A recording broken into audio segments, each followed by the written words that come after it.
Tom, how did people get more access to you? Twitter handle. How did they find out more about Judicial Watch? I know you've become one of the most prominent institutions over the last couple of years from a very small start. But how do people get more access to you? Well, they can go to our website at judicialwatch.org, and it's at Tom Fitton and at Judicial Watch. And just quickly, the next battle is saving our elections from the coronavirus excuse, from being undermined by the left using coronavirus as a pretext to throw out voter ID laws in 35 states.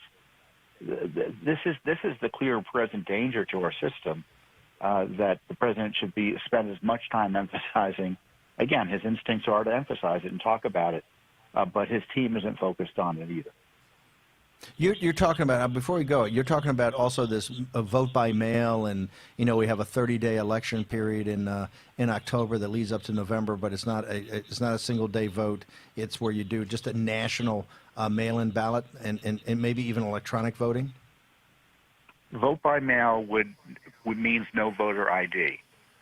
When they say vote by mail, that means no voter ID, and it also means ballot harvesting, where you can have third parties collecting ballots without virtually any check, which is an open invitation for voter fraud. So if you want to figure out how to steal an election, you want to set up the system the left is recommending. Vote by mail, no voter ID, ballot harvesting, and elections that occur over the course of months rather than on a particular day. Tom Fitton, what's your Twitter handle again? Because I know you lighten people up. You're owning the libs all day long on your Twitter feed. What's your Twitter handle? It's at Tom Fitton, and at Judicial Watch as well. And of course, Steve, we're not just talking about it. We've got the Freedom of Information Act request.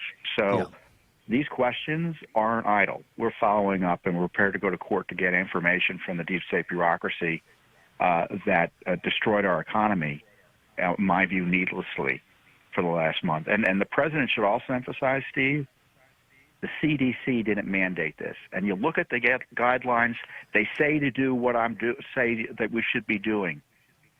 Severe community threat, maybe you shut down schools, maybe you do X, Y, and Z. None of it suggests a statewide shutdown of everything in response to any coronavirus cases in your state. This is insanity. We're committing economic suicide with little basis in science, or now we know in reality, given the numbers. How did the coronavirus task force come up with this initial recommendation then, which is basically 30 days ago? How do you think they came up with the recommendation to back governors that were going to do this? They took the various, we don't know. Well, that's one of the good questions you asked, Steve, because we don't know. They looked at various models, and they came out with charts to the media last week, and there's really nothing much beyond that. And since then, when questioned on it, everything starts getting vague and incoherent. The president's press conferences have been a highlight in terms of transparency. The weak spots have been the discussions by his experts of the numbers and the basis for them, and the reasons, and how we can rely on them to do specific things, and it all just collapses upon even surface questioning. He's 100% really concerning, right. and this is why he should ditch the model and said. focus on opening up the darn country. Yeah, but get a set of metrics that we can look at now that certain action, what these actions are driving to those measures. Fitton brings up the key point we've been trying to emphasize.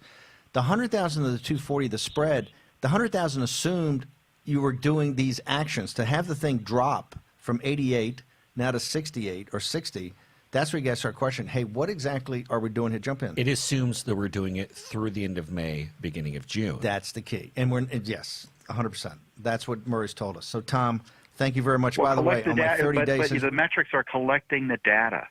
We should be, as you point out, we should be testing, or even just collecting the data of hospitalizations and deaths and ICU needs. That helps you model it. But the idea that these models that look out into the future, they've already been shown to be off by factors of 3 to 4 to 6. Look, when they told us 100,000 deaths with mitigation, everyone in Washington, anyone sensible should have screamed and said, what are you telling us? That we're doing all of this and we're still going to be 30 to 60 times worse than China's reported deaths? Let's say China's deaths were double. We would have been double what happened in China. That obviously didn't make sense. And in my view is that the president wanted to reopen the country back up. His public health officials advising him disagreed, I think probably for good reasons and maybe on good faith basis. But I think the president's instincts were right. And so in order to convince him to do this, they used numbers that, if public, would corner him into pushing for a continued shutdown. And I think he should just push back and say, we've tried this. The country's dying. We've got to get it resurrected. And that means you got to, I think, come forward with, hey, what is your model and what's the plan off that model? If it's going to be the end of April, let's see that. And let's see what the outcomes you're driving to. And what are the We assumptions? can't wait for the end of 100%. April. That's 30 to 40 million people out of work at the end of April. This should have been done last week, and this is why we could be yelling about it. You should be yelling about it every day. We need to open. Which governor is going to take the lead, for instance, in opening their state back up? Because the model. Tom, we got to bounce. We got to bounce to a hard break. We'll be right back with War Room Pandemic.